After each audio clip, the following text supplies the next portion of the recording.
여러분들 성경에서 말하고 있는 믿음이라는 것이 무엇일까요? 우리가 믿음하면 떠오르는 인물이 있습니다. 그것이 바로 아브라함입니다. 이 아브라함은 육신의 혈통이 아니라 믿음으로 하나님 앞에 의롭다 여김을 받은 사람입니다. 그래서 갈라디아서 3장 6절과 7절 말씀에 보면 이렇게 전합니다. 아브라함이 하나님을 믿음에 그것을 그에게 의로 정하셨다. 그런즉 믿음으로 말미암은 자들은 아브라함의 자손인 줄 알지어다. 그러니까 우리가 오늘날도요, 이 아브라함과 같은 믿음을 가지고 사는 자들은 그 믿음으로 인하여 어떻게 된다고요? 하나님의 자손이 된다. 그러니 너희는 그것을 알아라 라는 그러한 말씀입니다. 그런데 오늘 본문을 보니까요, 아브라함의 이 믿음에 대해서 아주 구체적으로 말씀하고 있습니다. 그 믿음의 성격, 아브라함이 어떤 믿음을 가지고 있었나, 그 성격과 그 믿음에 대해서 구체적으로 말씀해주고 있다는 것이죠. 우리가 다 같이 한번 살펴보겠습니다. 오늘 본문 첫 구절이죠. 17절에 보면 이렇게 기록합니다. 아브라함은 시험을 받을 때에 믿음으로 이삭을 드렸으니 그는 약속들을 받은 자로 돼 그 외아들을 드렸느니라. 이 아브라함이요, 믿음으로 이삭을 드렸는데요, 그때가 언제라고 말씀하고 있습니까? 바로 시험과 함께 믿음을 나타내었다라고 이렇게 말씀하고 있습니다. 하나님께서는 믿음을 요구하실 때 그의 믿음이 어떠한가를 보시기 위하여 때로는 우리의 믿음을 어떠한 상황으로 이끌어 가신 다음에 시험하신다라는 것이죠. 여러분들, 아브라함이 이삭을 바치는 본문이 어디입니까? 바로 창세기 22장에 기록되어 있는 사건인데요. 그 원문으로 1절을 딱 처음부터 보니까요, 어떠한 사건들이 있은 후에 아브라함이 이삭을 바쳤다라고 이렇게 기록하고 있습니다. 그래서 어떠한 일이 있었는지 앞장에 살펴보니까요, 당시 아브라함이 블레셋 땅에 살고 있었는데 그 지역의 통치자였던 이 아비멜렉과 그리고 군대 장관 비골, 그들과 함께 이제는 우호 조약을 맺고 그 다음에 이제 우리 같이 이 땅에서 서로 평안하게 삽시다, 그 조약을 맺은 후였다는 것이죠. 이제 드디어 아브라함이 이제 안심하고 더 이상 블레셋 사람들과 싸우지 않고 합법적으로 평화롭게 공존하면서 살아갈 수 있는 그 시점에 하나님은 아브라함에게 시험을 주신 것입니다. 우리 역시도 마찬가지죠. 우리가 하나님으로부터 은혜를 받고 응답을 받고 이제 우리의 믿음이 한 단계 더욱 견고해져 가는 그러한 시점에 하나님은 우리에게 어느 순간 시험으로 믿음을 요구하신다라는 것이죠. 그것을 우리는 깨닫습니다. 아브라함의 삶이 그러했다라는 것입니다. 여러분들, 우리 이제 평화가 찾아오고 응답이 찾아왔던 이 아브라함에게 하나님께서 어떤 시험을 주십니까? 여러분들 잘 아시죠? 이렇게 말씀하시죠. 아브라함아, 너의 그 외아들을 나에게 번제로 바쳐라. 여러분, 저도 아들이 있지만 저는 저희 아들이 조금이라도 아프면 하나님, 차라리 제가 아픈 게 낫습니다. 이 아들을 아프지 않게 해주시옵소서, 그렇게 마음이 쓰이고 기도가 나오는데 아브라함은 여러분 오죽했겠습니까? 약속하셨던 그 아들을 한평생 주시지 않다가 이 100세나 되어 겨우 얻었던 그 사랑하고 하나밖에 없는 내 외아들을 갑자기 번제로 바치라니요. 자신의 귀를 의심하지 않았겠을까요? 하나님을 믿고 이제 정말 고생하다가 이제 좀 평강을 누리나 생각하고 있던 아브라함에게 정말로 이것은 말 그대로 큰 위기, 장난이 아닌 그런 위기가 닥쳐온 것이죠. 그것도 하나님께서 너가 제일 사랑하는 그 외아들 내가 데려가겠다 말씀하신 것입니다. 여러분들, 우리가 오늘 히브리서 말씀이잖아요. 여기서 가장 중요한 단어가요, 바로 이 외아들이라는 단어입니다. 외아들. 여러분들, 이 외아들이라는 단어를 우리가 헬라어로 보면요, 모노게네라는 단어입니다. 모노게네. 여러분 한번 기억해 보십시오. 모노게네. 근데 이 단어의 뜻을 보면요, 외아들이라는 그러한 뜻도 있지만 어떤 뜻이 있냐면요, 이런 뜻이 있습니다. 나의 전부, 내가 가장 사랑하는 것, 나의 하나밖에 없는 기쁨, 이런 뜻을 가지고 있는 단어입니다. 이 모노게네가. 하나님께서 아브라함이 100세 만에 얻어서 그 이삭, 무슨 뜻이죠? 웃음이라는 그 이름을 지어준 것처럼 너무 기뻤는데 그 하나밖에 없는 아들을, 그 아들의 생명을 나에게 돌리라, 그렇게 말씀하시는 것입니다. 얼마나 야속했을까요? 여러분들은 어떠하실지 모르겠지만 보통 사람들이라면요, 내가 가장 사랑하는 것, 이 나의 것을 희생해야 한다는 하나님의 그 말씀을 들으면요, 여러분들 먼저 의심부터 합니다. 사랑의 하나님께서 그렇게 말씀하실 리 없어요. 아니면 아예 듣고도 귀를 막고 못 들은 채를 합니다. 그렇지 않습니까? 왜냐하면 내가 사랑하는 것은 하나님도 사랑하시기 때문이다 라는 생각을 갖고 있기 때문이죠. 내가 사랑하는 아들을 나의 하나님도 분명 사랑하실 텐데 하나님은 절대 그런 희생 요구를 하실 수 없다라는 그러한 생각이 보통 일반적인 생각이죠. 그래서 그 말씀을 듣지 않습니다. 그런데 놀랍게도요, 이 아브라함이 어떻게 합니까? 하나님 말씀에 토를 하나도 달지 않고요, 조용히 짐을 꾸립니다. 여러분 잘 아시는 것처럼 번제를 드릴 채비를 합니다. 그리고 하나님 말씀하신 그 모리아 산으로 이삭과 함께 그 산을 갑니다. 긴장하죠. 이삭이 아버지한테 묻습니다. 아버지, 불과 나무는 있는데 번제할 어린 양이 어디 있습니까? 아브라함이 말하죠. 하나님께서 친히 그것을 준비할 것이다. 그때 그 마음이 어땠을까요? 그래서 아브라함이 제단을 쌓습니다. 그리고 그곳에 이삭을 붙들고 결박합니다. 그때 이삭의 마음은 어땠을까요? 아브라함의 마음은 어땠을까요? 그리고 아브라함이 손을 내밀어 칼을 잡습니다. 그리고 마음의 결단을 하고 칼을 내리칩니다. 그런데 여러분들 아시다시피 하나님은 그것을 보시고 천사를 통해 아브라함의 그 칼을 막으시고 이삭 대신에 번제할 순양을 이미 준비해 두신 것을 말씀하십니다. 하나님께서는 그들이 모리아 산에 올라가기 전부터 이미 모든 것을 다 준비해 놓으셨고 시험하신 것이죠. 그것이 하나님의 테스트, 하나님의 시험이다 라는 것입니다. 이것이 그 유명한 여호와 이레 아니겠습니까? 내가 순종함으로 내가 나의 모든 것을 하나님 앞에 드리고 나아갔지만 하나님이 다 준비하셨구나. 여호와 이레 아닙니까?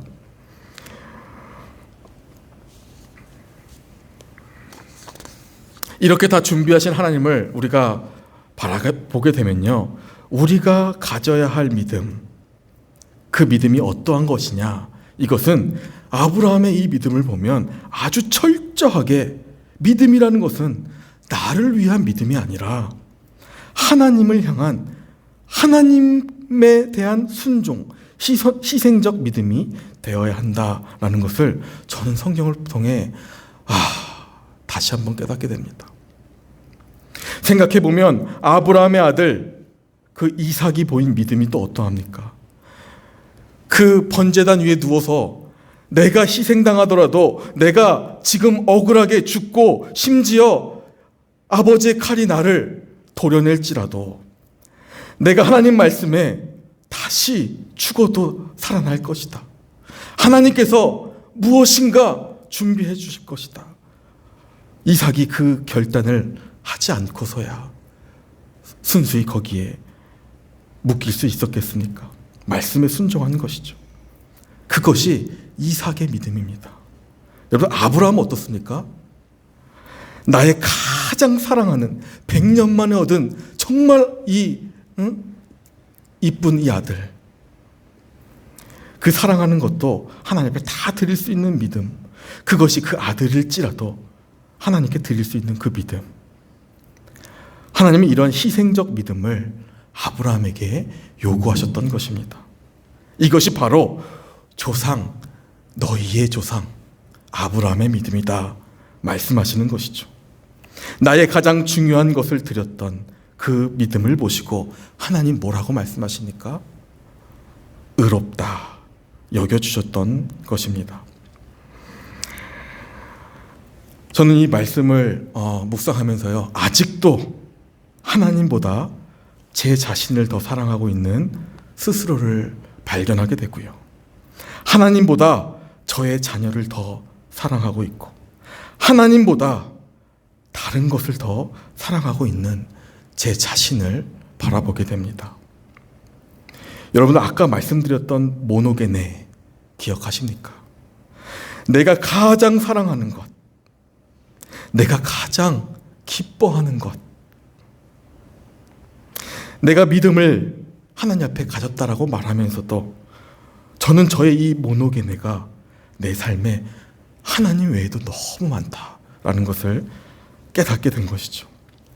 하나님, 제 인생에 있어서요, 이것만큼은 절대 포기할 수 없습니다. 이것만큼 제 마음을 꺾을 수 없습니다. 하나님, 제발 이것만큼 하나님 지켜주시옵소서. 이것은 제가 가장 사랑하는 것입니다. 나의 유일한 하나밖에 없는 낙이자 기쁨입니다. 하나님, 채워주시옵소서. 이렇듯 내가 정말 좋아하고 포기할 수 없는 것들을 오히려 하나님 지켜주시옵소서. 나의 이 가장 사랑하는 것을 지켜주시옵소서. 그렇게 기도하며 살고 있는 저의 모습을 보게 됩니다. 여러분들, 오늘 많은 성도님들, 많은 교회의 모습이 어떠합니까? 우리가 믿음이라는 것을 가지고 산다고 말하면서도 하나님의 교회, 하나님의 예배, 하나님의 말씀은 늘 두 번째입니다. 아니, 어쩔 때는 가장 끝에 있습니다.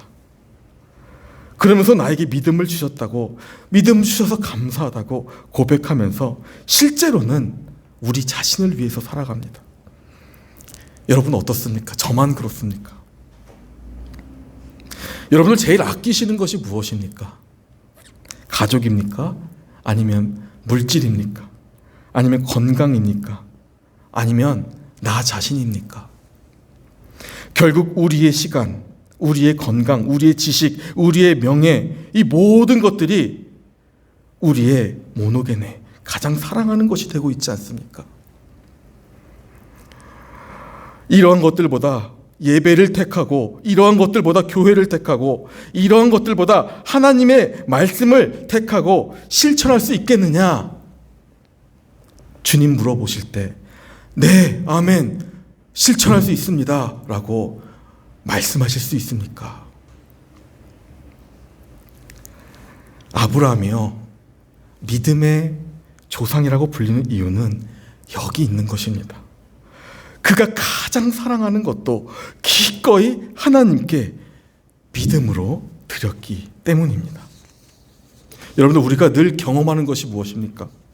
하나님, 내 아들 이삭은요, 하나님을 위한 아들 아닙니까? 약속하셨던 그 아들 아닙니까? 하나님께 어떻게 드립니까? 하나님께 드리라고요. 제가 잘못 들은 것이죠. 이거 하나님 음성 아니죠? 저 못 들은 걸로 하겠습니다. 저는 그냥 제가 생각하는 대로, 제 할 일 그대로, 제 가던 길 그대로 그냥 가겠습니다.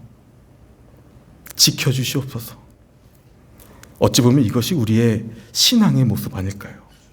결국에는 내가 생각하는 대로, 나의 믿음대로 살고 싶어 한다는 것이 우리의 모습입니다. 그런데 아브라함의 믿음은 달랐습니다.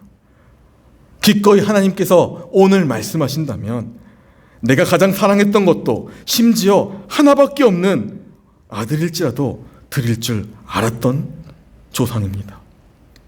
이것이 하나님이 요구하시는, 하나님이 우리에게 말씀하시는 진짜 믿음인 것입니다. 여러분들 부담스러우시죠? 저도 마찬가지입니다. 저도 너무 부담스럽습니다, 여러분들. 하나님을 위해서 가장 사랑하는 것조차 드려야 하고, 심지어는 내 시간, 내 물질, 내가 사랑하는 내 목숨조차 다 하나님께 드려야 한다고 말씀하시는데, 근데 여러분들, 성경이, 하나님이 말씀하시는 게 실제 이 믿음을 말씀하시는 것입니다. 사랑하는 성도 여러분들, 우리가 정말로 하나님의 축복을, 그 풍성함을 누리지 못하는 이유가 무엇입니까? 그것은 우리가 철저히 나 자신의 것을 사랑하면서 결국에 우리의 것을 하나님 앞에서 포기하지 못해서입니다. 그러한 믿음은 하나님께서 다시 되돌려 주시는 풍성함을 경험하지 못하게 됩니다. 여러분들, 아브라함은요, 하나님 앞에 그러니까 드린 척, 내 아들을 드린 척, 이렇게 했던 사람이 아닙니다. 오늘 본문 17절에 정확하게 나와 있습니다. 17절 한번 보시면요, 여기 드렸으니 라는 단어 보이시죠? 이 시제가 완료 시제입니다. 그러니까 실제로 이삭을 하나님 앞에 완전히 바쳤다는 것입니다. 그래서 그들은요, 믿음으로 죽은 것이나 다름없습니다. 하나님은 그들의 희생의 그 믿음을 보시고 이삭을 받은 것으로 간주하신 것입니다. 그래서 이렇게 말씀하시죠. 내가 내 독자라도 내게 아끼지 아니하였으니, 모든 것을 다 드렸던 그 아브라함과 이삭의 믿음을 하나님 보신 것이죠. 예전에 제가 신학생 때요, 이 헬라어를 아주 깊이 연구하던 그 수업이 있었습니다.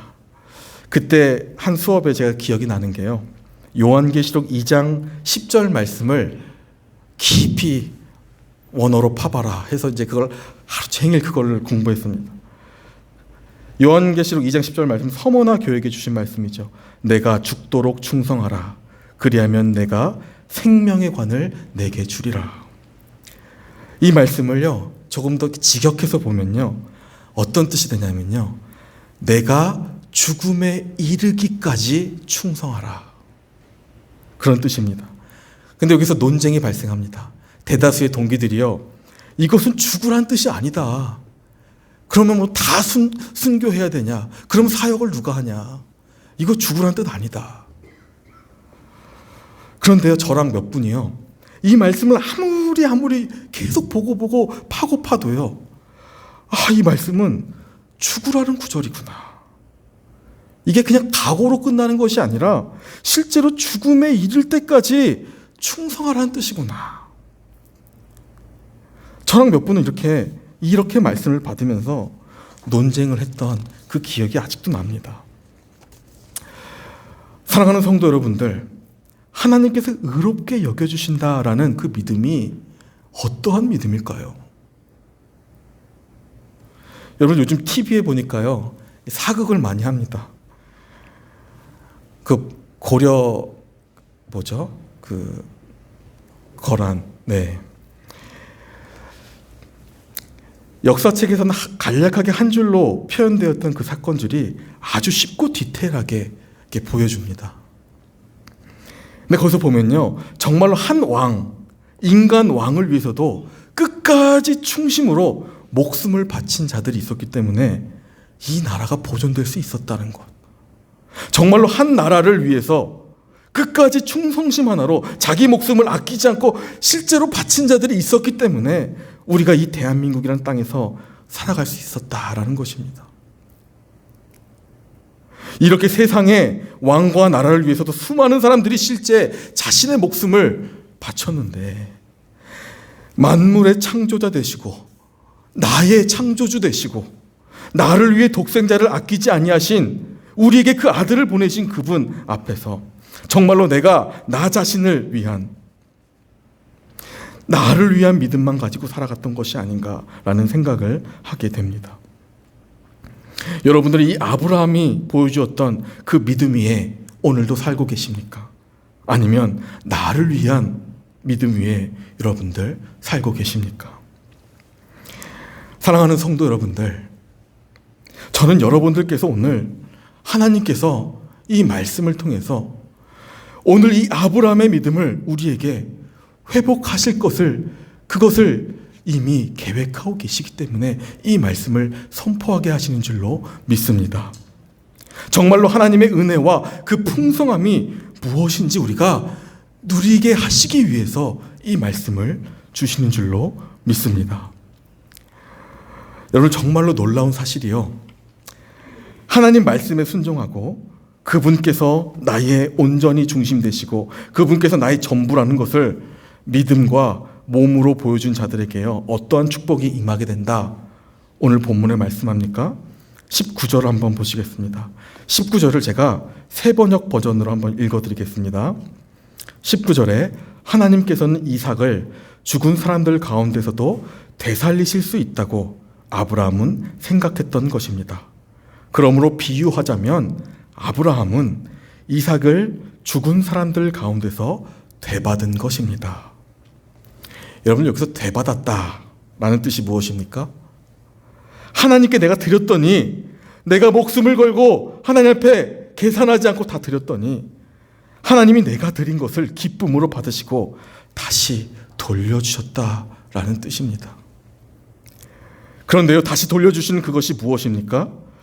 그것이 바로 우리가 받아 누려야 할, 아브라함의 자손으로서 받게 되는 하나님의 놀라우신 축복입니다. 우리가 희생하며 드렸던 그 모든 희생들을 하나님께서 다 기쁨으로 받으시고 어떻게 해요? 축복으로 돌려주신다라는 것이죠. 아브라함과 이삭은 그 사건 전과 이후로 달라집니다.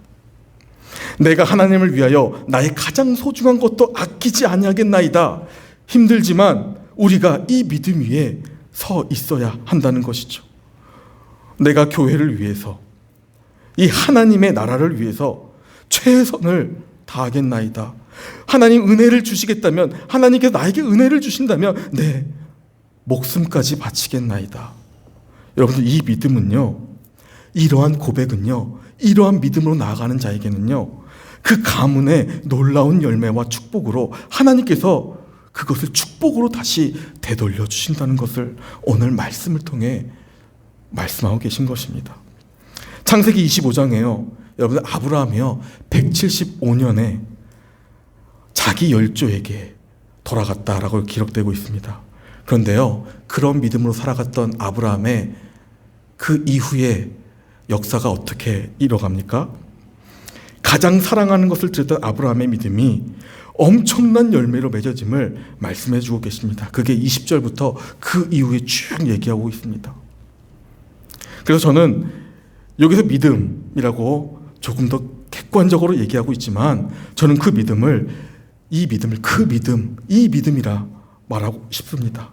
20절을 함께 보시겠습니다. 이 믿음으로 이삭은 장차 있을 일에 대하여 야곱과 에서에게 축복하였으며, 성경에 아브라함이 다시 되돌려받은 것은 바로 하나님께서 부어주셨던 하나님의 축복입니다. 풍성함입니다. 그는 자신의 아들들에게 이 믿음을 철저히 지키라 말하면서 또다시 축복했을 것입니다. 하나님은 또 그것을 받으시고 이삭의 자녀들에게 하나님의 축복으로 또 되돌려 주시지 않았겠습니까? 그리고 야곱은 또 요셉에게, 요셉은 또 이스라엘 백성들에게, 그리고 그러한 믿음의 선조들로부터 그 아브라함의 그 믿음, 계속해서 이어져 내려왔던 그 믿음을 받은 자가 바로 모세입니다. 그래서 성경은 모세에 대해서 이렇게 말씀합니다. 오늘 본문 24절, 25절 말씀입니다. 한번 다 함께 읽어보겠습니다. 24절과 25절 말씀입니다. 시작. 믿음으로 모세는 장성하여 바로의 공주의 아들이라 칭함받기를 거절하고 도리어 하나님의 백성과 함께 고난받기를 잠시 죄악의 낙을 누리는 것보다 더 좋아하고. 여러분들, 이 믿음을 가진 자들의 삶을 보면요, 이제는 잠시 죄악의 낙을 누리는 것보다 자신의 생명을 들여, 자신의 모든 것을 들여서 이 죽음에 이르는 것을 더 사랑하고 하나님 앞에 좋아했다는 것입니다. 모세의 믿음이 결국 어디로부터 흘러나온 것입니까? 선조 아브라함을 통해서 보여주셨던 이 믿음의 유산이 그 모든 후대에게, 또 오늘 살아가는 우리들에게까지 그 풍성한 기적을 하나님이 실제로 되돌려주고 계시다라는 것입니다. 여러분들, 모세 오경을 보면요, 순종하면, 너희가 하나님 앞에 이 믿음으로 순종하면 이 현세에 너희가 그렇게 바라는 이 축복뿐만 아니라 하늘의 모든 하나님의 그 축복을 하나님께서 더하여 주신다. 너희 무엇을 선택하겠느냐? 순종하겠느냐? 불순종하겠느냐? 말씀합니다. 그리고 하나님께서 이스라엘 가장 큰 복이 되신다라고 말씀하고 있죠. 너는 너의 모든 인생을 하나님께 걸어라. 모든 인생을 하나님께 다 바쳐라. 하나님이 놀라운 것으로 채워주실 것이다. 그것이 모세의 신앙 고백인 것입니다. 그래서 오늘 본문 마지막 26절에 이렇게 이야기하죠. 제가 읽겠습니다. 그리스도를 위하여 받는 수모를, 그리스도를 위하여 받는 수모를, 그리스도를 위하여 받는 수모를 애굽의 모든 보화보다 더 큰 재물로 여겼으니 이는 상 주심을 바라봄이라. 여러분들, 이것이 모세의 믿음이었다라는 것입니다. 여러분들, 한 사람의 희생과 믿음이 하나님을 감동시키면요, 그 자손과 그 후대가요, 어떠한 믿음으로, 어떠한 신앙으로 살게 됩니까? 세상의 어떠한 보화보다 하나님의 상주심이 더 큰 재물로 여겼던, 하나님이 가장 풍성한 축복으로 우리를 인도하신다라는 그 믿음과 함께 어떠한 고난도, 어떠한 어려움도 기쁨으로 감당할 수 있는 그 믿음, 그 신앙의 풍성함을 경험하며 살게 된다라는 것입니다. 사랑하는 성도 여러분들, 제가요, 서두에 갈라디아서 3장 6절 7절 말씀드렸지 않습니까? 이 아브라함의 믿음에 대해서 말씀드렸는데 제가 다시 한번 읽어보겠습니다. 아브라함이 하나님을 믿음에 그것을 그에게 의로 정하셨다 함과 같으니라. 그런즉 믿음으로 말미암은 자들은 아브라함의 자손인 줄 알지어다. 여기서 믿음이라는 것은요, 자신을 위한 믿음이 아니라 나를 비우고 하나님을 위하여 희생하는 그 믿음을 말하는 것입니다. 그 믿음으로 말미암은 자들은 아브라함의 자손인 줄 알지어다. 하나님께서 말씀하고 계시는 것이죠. 그리고 그 믿음의 열매는 하나님께서 그 자손 대대로 흘러가게 하시는 엄청난 축복 중에 축복을 허락해 주신다라는 것을 우리가 말씀으로 기억해야 합니다. 당장에 우리가 죽는 것 같지만, 잠시 손해보는 것 같지만, 내가 희생되는 것 같지만 다시 되돌려 받게 되는 인생은 이로 말할 수 없는 하나님의 축복이며 하나님의 풍성함이 된다는, 또 우리의 풍성함이 된다는 사실을 기억하시고, 오늘도 아브라함의 이 믿음이 우리 자손 대대로 흘러갈 수 있도록, 여러분 한 분 한 분의 모든 가문마다 흘러갈 수 있도록 우리가 오늘도 하나님 앞에 이 말씀하신 믿음으로 하나님을 섬기고 기도하고 말씀하신 믿음으로 살아내서 주님의 풍성함을 누리시는 복된 성도님들 다 되시기를 주님의 이름으로 축원합니다.